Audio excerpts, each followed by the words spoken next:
एक छोटा सा गांव था, दिखने में बिल्कुल साधारण, लेकिन उसकी जमीन के नीचे छुपा था एक अमूल्य खजाना। उस खजाने की हिफाजत कर रहे थे दो जिगरी दोस्त, रायस्टार और ज्ञान भाई। इन दोनों का नाम सुनते ही दुश्मनों के रोंगटे खड़े हो जाते थे। लोग कहते थे, जब तक रायस्टार और ज्ञान भाई जिंदा हैं, उस खजाने की तरफ कोई आंख उठाकर भी नहीं देख सकता। लेकिन इस गांव की किस्मत में भी लिखा था एक तूफान। उसका नाम था मिस्टर टाइटन। टाइटन एक बेरहम डॉन, जिसकी नजर अब गांव के खजाने पर थी। लेकिन उसे पता था, जब तक रायस्टार और ज्ञान भाई उस खजाने की रक्षा कर रहे हैं, वो उसके करीब भी नहीं जा सकता। टाइटन ने एक शैतानी योजना बनाई। मैं इंतजार करूंगा उस पल का जब रायस्टार गांव से बाहर जाएगा, बस वही मौका होगा हमला करने का। कुछ ही समय बाद रायस्टार को गांव से बाहर एक जरूरी काम के लिए जाना पड़ा। जाते वक्त उसने ज्ञान भाई से कहा, भाई मैं थोड़ी देर के लिए जा रहा हूँ, खजाने की देखभाल तेरे हवाले है। ज्ञान भाई ने सिर हिलाया और बोला, जब तक मैं जिंदा हूँ कोई इस खजाने को छू भी नहीं सकता। जैसे ही टाइटन को रायस्टार के बाहर जाने की खबर मिली, उसने अपने पूरे गैंग के साथ गांव पर धावा बोल दिया। रास्ते में जो आया,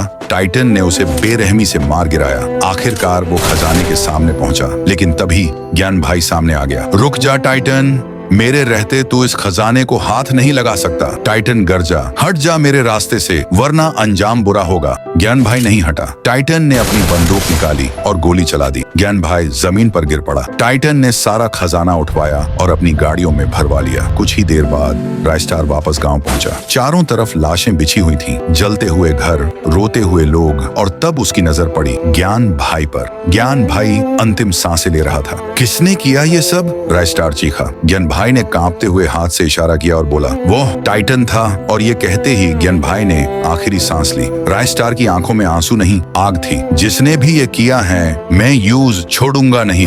टाइटन अपने अड्डे में बैठा खजाने की चमक में खोया हुआ था। तभी उसके एक आदमी ने खबर दी, बॉस रायस्टार आ रहा है। टाइटन मुस्कुराया और बोला, बस उसी का इंतजार था। रायस्टार आया, अकेला। टाइटन चिल्लाया, तेरे दोस्त को मारकर अच्छा किया, अब तेरा भी वही हाल होगा। रायस्टार दहाड़ा, आज तेरा हिसाब पूरा होगा। टाइटन। दोनों के बीच जबरदस्त लड़ाई छिड़ गई। गोलियों की आवाज, बम के धमाके, धुएं और आग से पूरा इलाका गूंज उठा। जब धुआं छंटा, टाइटन जमीन पर पड़ा था और रायस्टार अपने गांव की राजगद्दी जैसी कुर्सी पर बैठा, एक राजा की तरह।